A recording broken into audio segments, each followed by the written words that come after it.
Mbote na biso, ngai ndeko na bino Koko Bolenge, na ye poto continuer l'enseignement na biso, oyo to intitulaki Dieu et la crise du coronavirus.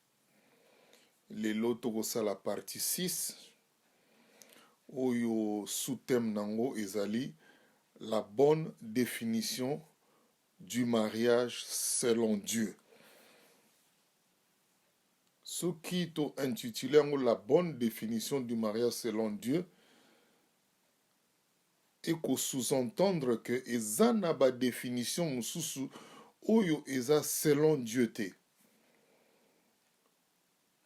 Yango nde étude na biso ya lelo tokoka kotala potomeka koyeba posa ya Nzambe. Dieu et la crise du coronavirus. Na introduction na biso, nous allons retourner sur la crise qui est une opportunité pour Dieu. Et nous avons déjà compris que c'est aussi une opportunité pour nous.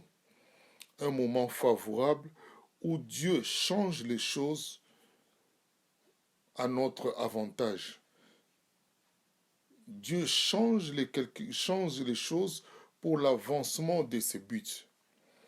Je vais lire dans Marc 16, 6 à 7. Pour comprendre que la crise est une opportunité.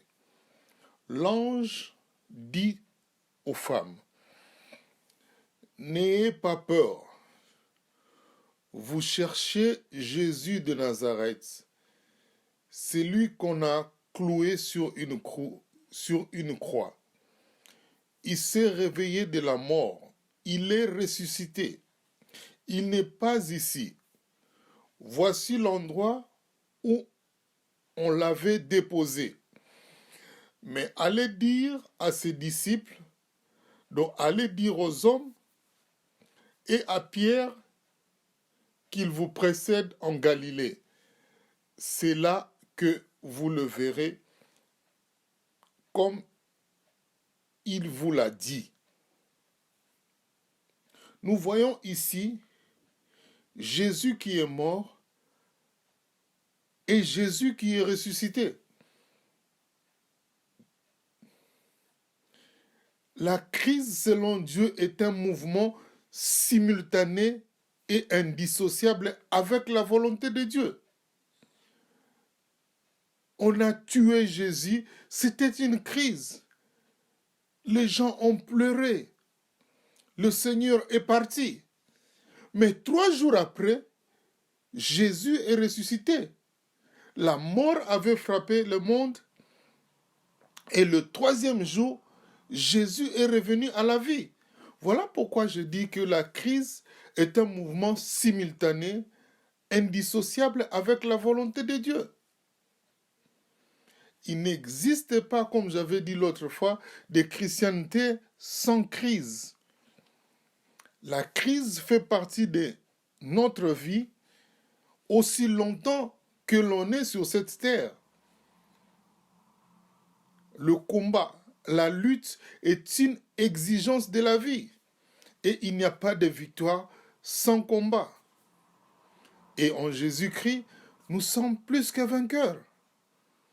Derrière chaque crise, il y a Dieu. Derrière chaque crise, il y a la bénédiction de Dieu.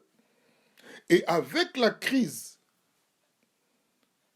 cette crise du coronavirus, Dieu est là. La gloire de Dieu est là. Il y a un travail, un combat de la foi que nous devons mener pour notre élévation parce que la crise est une opportunité. Notre élévation est là. Le salut de Dieu est là. La crise est un mouvement qui va de pair avec la bénédiction de Dieu.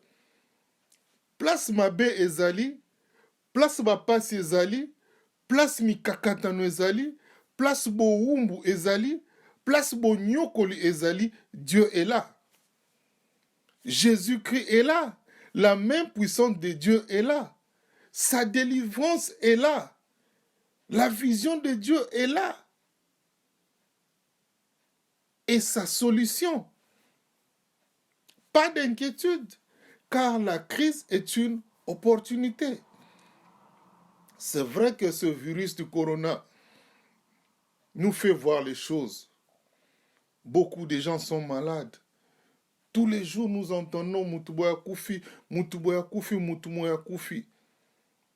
Nous devons vivre par rapport à la foi et non par rapport à la vue, ce que le diable nous présente.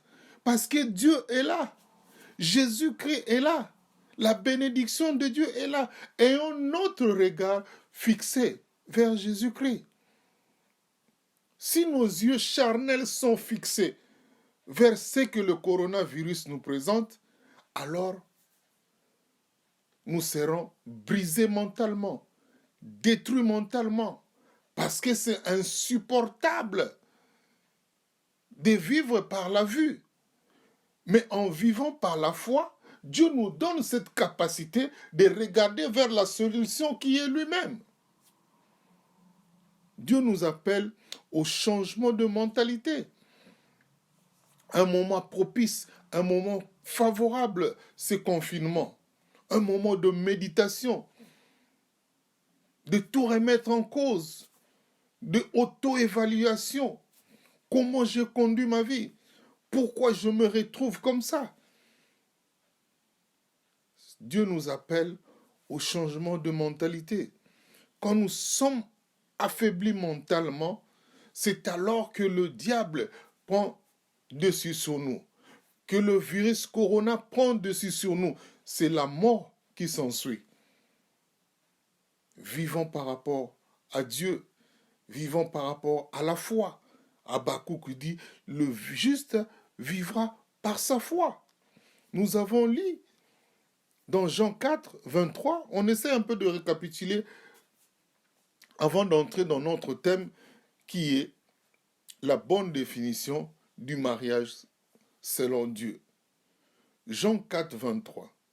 Mais l'heure vient, et elle est déjà venue, où les vrais adorateurs adoreront le Père en esprit et en vérité. Car ce sont là les adorateurs que le Père demande. Nous avons déjà vu cette histoire où dans l'Ancien Testament on louait le Seigneur sur la montagne, le haut lieu, la hauteur, et le diable aussi, qui louait la hauteur, la montagne. Et après cette montagne, Jésus a dit que maintenant c'est à Jérusalem, dans le montagne de Sion. Et après Jésus dira à la femme de Samaritaine, plus dans le montagne de Sion, c'est fini. Maintenant, les vrais adorateurs adoreront le Père en vérité et en esprit. Parce que l'homme est devenu le temple du Saint-Esprit. Nous avons donné des versets l'autre fois. Et le haut lieu dans l'homme se trouve à la tête. C'est la tête de l'homme qui est le haut lieu, le lieu très saint où il y a les pensées humaines. Le bon positionnement du système de pensée de l'homme et l'adoration de vrais adorateurs se passe dans le système mental de l'homme. Au niveau Yamakanissinae, c'est le lieu parfait de la communion de l'homme avec le Dieu. C'est là où le coronavirus s'attaque à l'homme, dans ses pensées, pour que cette communion-là avec Dieu n'existe pas. Pour que l'homme vit par rapport à ce que ces virus nous présentent, ce que ce monde nous présente en ce moment. Nous vivons par rapport à la foi. D'où l'importance de garder nos pensées en Dieu. Ne vous troublez pas, ne soyez pas inquiets. Croyez en Dieu et croyez en moi, dira Jésus. Nous avons vu que l'inquiétude est un poison dans le corps de l'homme. Il enfante la peur, il enfante de l'angoisse, il enfante le désespoir. L'inquiétude vient terroriser les pensées de l'homme. L'homme devient tétanisé. Il ne peut plus rien. Il ne croit plus en Dieu. Dieu devient incapable. Dieu ne peut rien faire. Pendant que je suis atteint de cette maladie de corona, pendant que le corona tue, Dieu ne peut rien. Non, non, non. Dieu est là. Dieu est là. Nous avons vu Jésus-Christ mourir et la vie est revenue. Un mouvement simultané et indissociable. Place mabe ezali, malamu ya nzambe pe ezali wana soko luki okomona yango. Rétrospective, pour comprendre, essayer un peu d'ajouter les choses, la bonne définition du mariage, selon Dieu. Dans les audios précédents, nous avons vu que Dieu donne beaucoup d'importance au mariage. Il veut que nous puissions comprendre que tout est important en Dieu, mais le mariage est plus important que toute chose. Négliger le mariage pour Dieu est une abomination, parce que le mariage est l'essence même de la vie. Dieu tient plus au mariage, à la famille qu'à l'Église. Car le mariage, comme nous avons dit l'autre fois, avait existé bien avant, même l'Église. L'Église est importante. C'est quelque chose de bien pour nous. Mais Dieu veut que nous puissions comprendre que le mariage, la famille est plus important que l'Église. C'est comme le chiffre 9. C'est un bon chiffre. Mais 10 est plus grand que 9. Je peux avoir 1000 livres. C'est beaucoup d'argent. Mais 1200 livres, c'est beaucoup plus que 1000 livres. C'est ce que Dieu est en train de nous faire comprendre. Que le mariage est très important.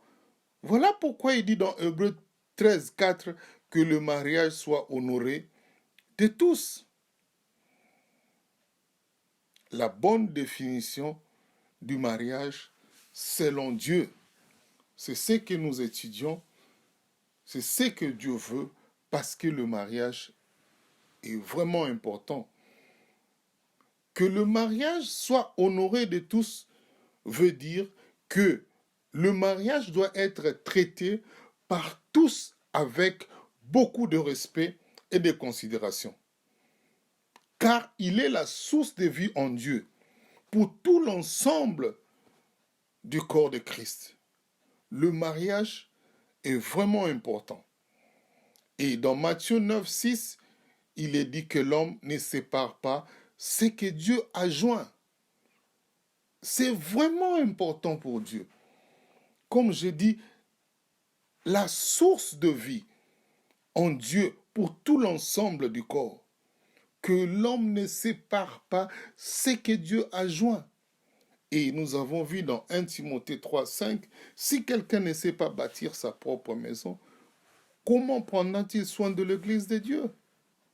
Cela signifie que l'homme doit chercher premièrement à bâtir sa propre vie, son propre mariage, sa propre famille, afin d'être équipé, préparé pour affronter la réalité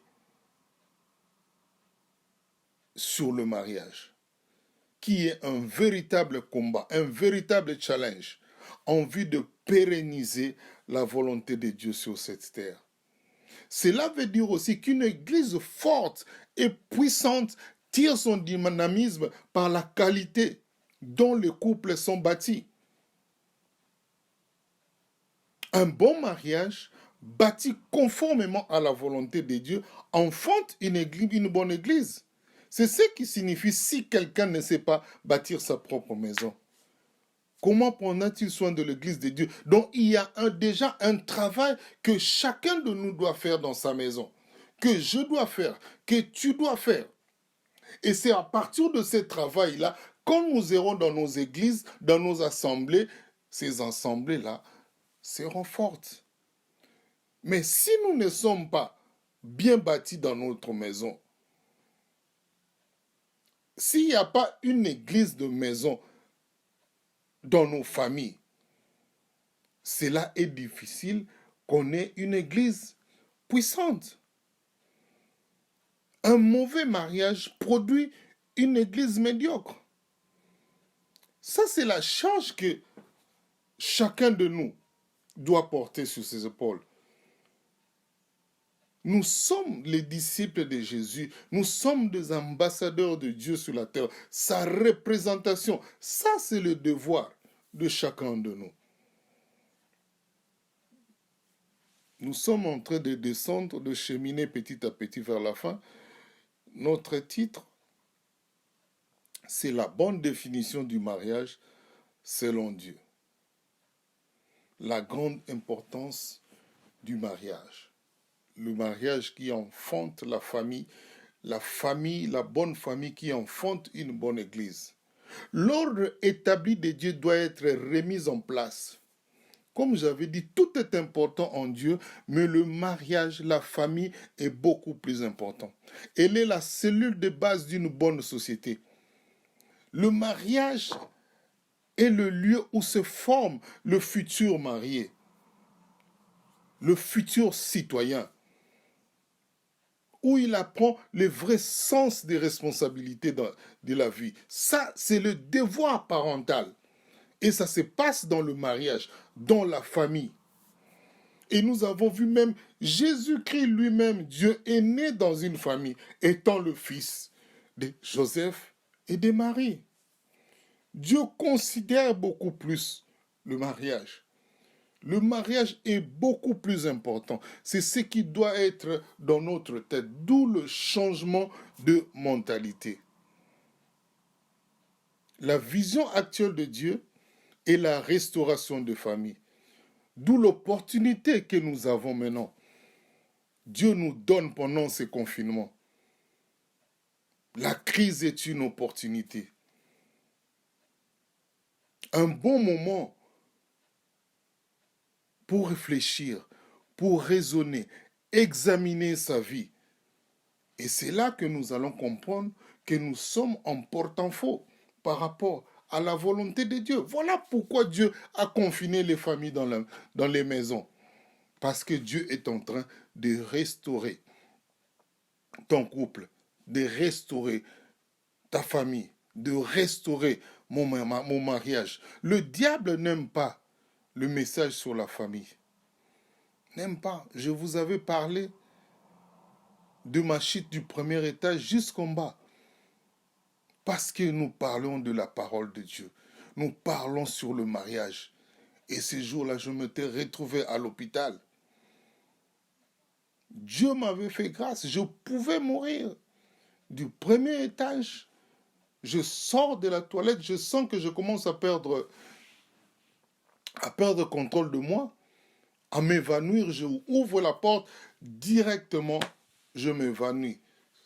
Inconscient, je tombe du premier jusqu'en bas parce que j'étais en train d'enseigner ma filleule qui devait se marier par rapport au mariage divin. Regardez beaucoup d'entre nous ce qui s'est passé avant nos mariages.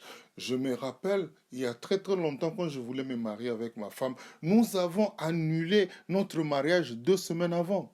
Incompréhension totale. Incompréhension parce que le diable n'aime pas le mariage. Et dans Malachie 3, 23 à 24, nous avons dit Jésus-Christ revient bientôt. Voici, moi-même, je vous enverrai Élie avant la venue du jour de l'Éternel. Jour grand et redoutable, il ramènera le cœur de père à leur fils et le cœur de fils à leur père, de peur que je ne vienne frapper le pays d'interdit. Ça, c'est quelque chose de très fort. Avant que Jésus revienne, l'esprit d'Élie doit venir restaurer le cœur de père.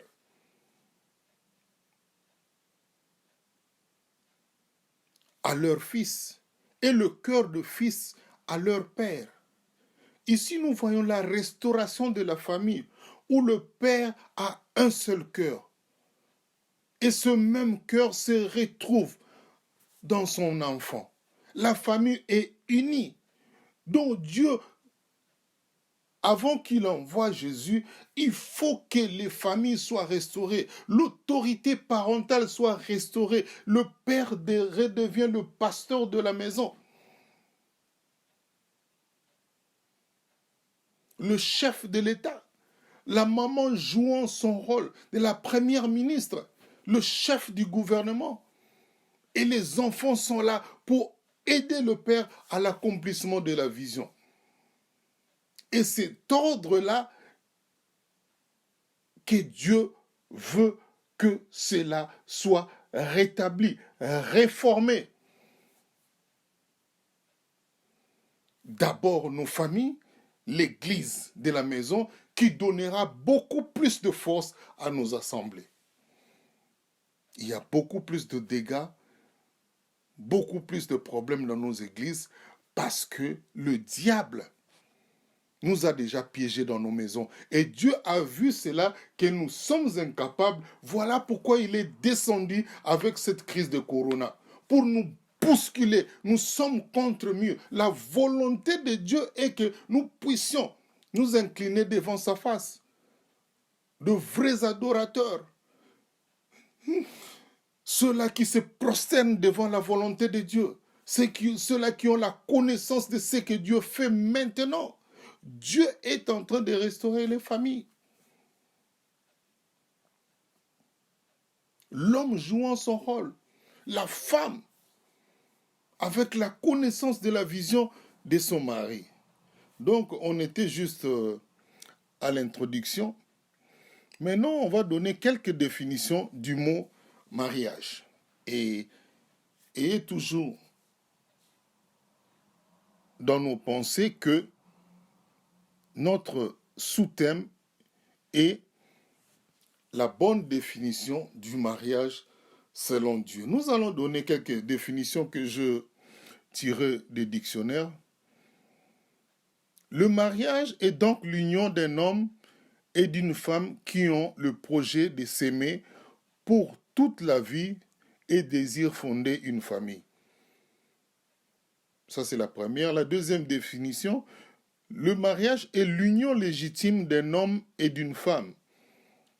Et la troisième définition, la dernière, le mariage est l'union d'un homme et d'une femme consacrés par un ensemble d'actes civils ou parfois religieux et destinés à la fondation d'une famille.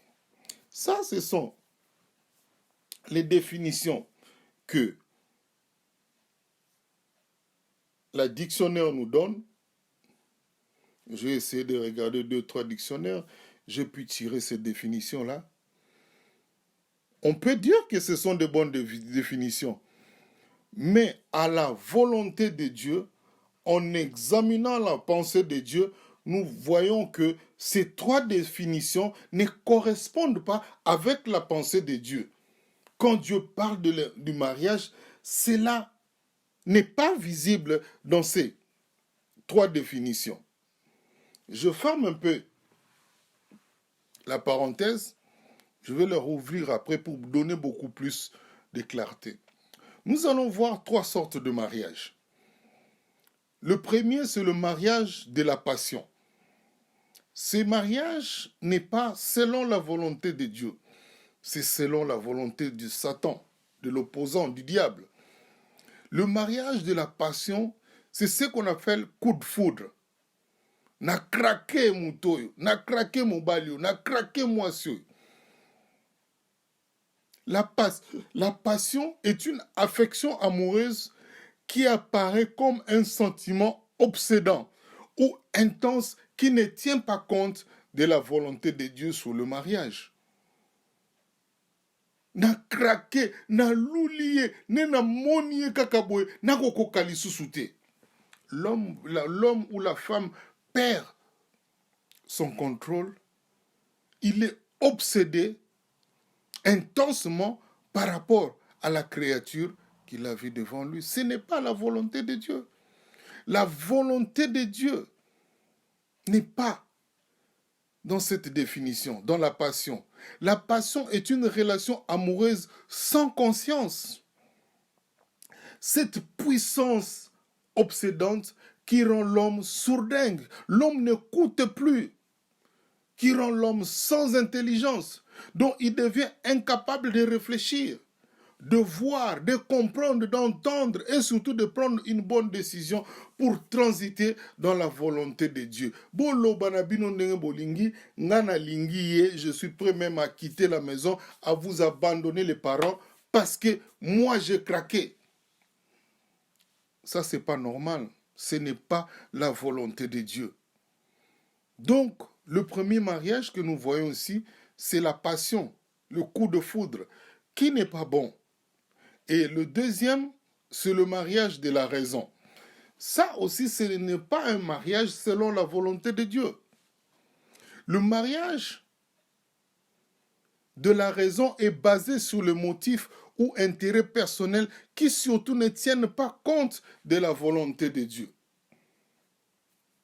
Ah, Moutouana za beau gosse. Il y a une raison pour que tu te maries. Beau gosse, tala ndenga zambinga. Ah, celui-là c'est un sapeur. Tu as vu la voiture qu'il a? Oh, qu'il est costaud. Eh, Mouto Choco, riche. Oh, ngana na papi te, Moutouana na papi, je vais me marier avec lui. Il y a toujours une raison. Ah, regarde sa façon de danser. Regarde son corps. Bois noir, mannequin. Donc, il y a une raison. Et belé katina bisoto balibou. Parce que moi, si on a ça qui toko. Oh, ce n'est pas la volonté de Dieu. Et nous avons vu premièrement le mariage de la passion. L'homme devient homosexuel. La femme devient homosexuelle. Pourquoi coup de foudre?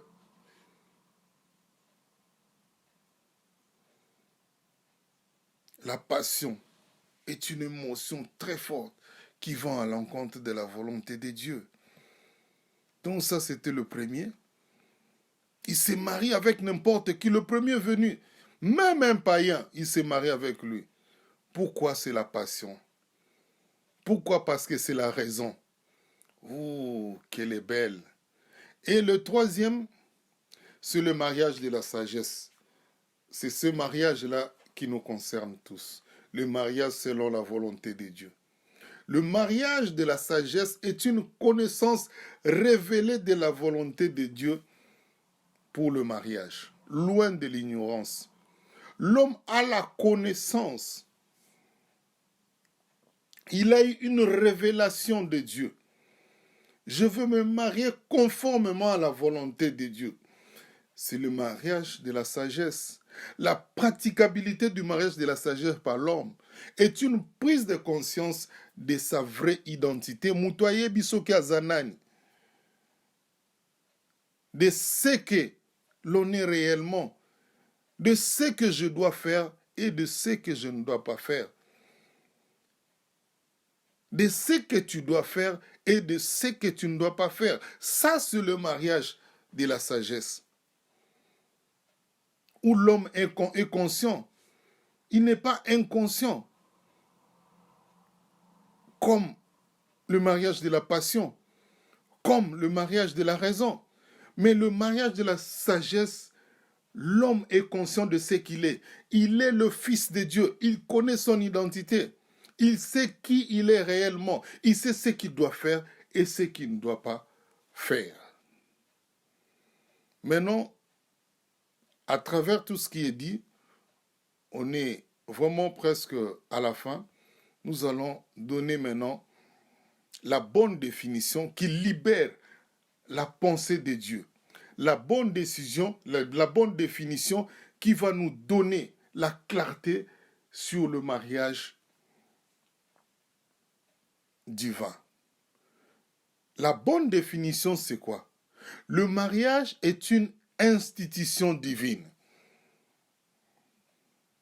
Ça, c'est la bonne définition. Et nous allons maintenant expliquer ce que c'est une institution. Le mariage, je pense que vous avez écouté beaucoup de chants où on chante le mariage est une institution divine, établie par Dieu dès la création. Avant même, comme j'avais dit, avant même que Dieu crée l'Église, il avait d'abord créé le mariage. Il avait créé le mariage dans l'unique but d'empêcher la société humaine de vivre dans la confusion. Et il est organisé sur la base de la famille, dont la cellule de base est le couple, dont un homme et une femme unis conformément à la volonté de Dieu. Une institution divine est définie comme une création dont Dieu est l'auteur et le propriétaire. C'est un établissement organisé pour instruire et former des personnes par l'éducation selon les règles établies du mariage, selon les lois établies par Dieu. Dieu lui-même est le propriétaire. Dieu lui-même est présent dans le mariage. Regardez Adam et Ève. C'est Dieu qui les avait mariés. Il y a 3 mariages selon la volonté de Dieu dans la Bible. Le mariage d'Adam et Ève, Dieu était là. Le mariage de Rebecca et Isaac, Dieu était là. Le mariage de Joseph et Marie, Dieu était là. Il avait dit son mot. Dieu est le propriétaire, il est l'auteur, il doit être présent. Et quand nous parlerons du choix de conjoint, là, on va essayer un peu d'aller en profondeur. Mais la bonne définition est que le mariage est une institution divine. Un établissement organisé pour instruire et former les personnes par l'éducation selon les règles établies. Quand on parle d'un établissement, c'est comme une école. Une école est une institution, donc un établissement où tout est déjà établi. C'est ça le mariage de Dieu. Quand on parle le mariage est une institution divine, cela veut dire c'est un environnement où tout est déjà organisé, tout est déjà mis en place. Okoyane lokote, tout est déjà là. C'est comme à l'école. C'est un établissement. Ce qui classe à 9h, quand tu viens à 8h, tu n'entres pas. 8h30, tu n'entres pas. La porte ne s'ouvre que à 9h. Parce que cela est déjà établi. Le premier cours commence à 9h15.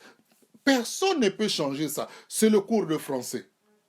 Avec Madame Mujinga. Cela ne doit pas changer. C'est Madame Mujinga commence à 9h15 avec son cours de français. Et il finit à 10h. Cela est déjà établi. À 11h, Monsieur Makambo vient. C'est le professeur de géographie. À 10h plus tôt, il commence son cours pendant 45 minutes. À 10h45, il finit. À 10h45, un autre professeur vient. Le professeur de la science, Monsieur Ndekolo. Il commence son cours. Personne n'échange. Il s'appelle Ndekolo. Il s'appellera Ndekolo. On n'a rien à changer. Il commence à 10h45. Personne ne peut changer ça parce que c'est un établissement. Tout est déjà établi. À 11h, c'est la récréation, c'est la pause. Tout le monde doit sortir de la classe parce que c'est établi ainsi. Et quand nous parlons de mariage étant une institution, donc un établissement, tout est déjà établi. L'homme ne vient que se soumettre sur ce qui est établi, sur les lois, les règlements établis. C'est comme une école. À la bibliothèque, on entre seulement le mardi et le vendredi. Quand tu veux aller à la bibliothèque le lundi, ce n'est pas possible. Cela n'est pas établi. C'est établi pour le mardi et le vendredi à 13 h et à 15 h. Après ces heures-là, personne n'a droit d'entrer dans la bibliothèque parce que c'est un établissement, c'est une institution très importante. L'école est une institution, donc un établissement organisé pour instruire et former des personnes par l'éducation, selon ses propres règles d'ordre intérieur, auxquelles tous les élèves devraient se soumettre aux règles établies. Et c'est de la même manière que les futurs mariés doivent faire leur mariage, selon les lois et les règles que Dieu a déjà établies dans un mariage. Ça change déjà notre façon de voir les choses. Quand on connaît que le mariage est un établissement, est une institution, et une institution est un environnement où tout est déjà mis en place, où il y a la loi de Dieu. Et la loi est un ensemble de devoirs ou encore de règles indiscutables qui sont imposées à l'homme comme étant le code de conduite dans toute sa vie. Donc son mode de fonctionnement a la représentation de cette institution qui est le mariage, qui est l'école. Tout est déjà établi. Qu'est-ce que Dieu a établi dans le mariage? C'est ce que nous allons continuer à étudier prochainement. Le mariage, selon la volonté de Dieu, est un environnement basé sur les valeurs, les principes et les lois du royaume céleste de Dieu. Cherchez premièrement le royaume et la justice de Dieu. Une institution divine est un établissement dont un monde invisible, un monde spirituel bien organisé qui est régi par les directives de Dieu. Cette définition libère la pensée de Dieu. Quand nous savons que le mariage est une institution divine, un établissement où tout est établi, si Dieu dit que dans le mariage, on n'insulte pas, avant d'entrer dans ce monde, tu dois comprendre que ici, dans cet environnement qui est le mariage, on n'insulte pas, on ne vole pas.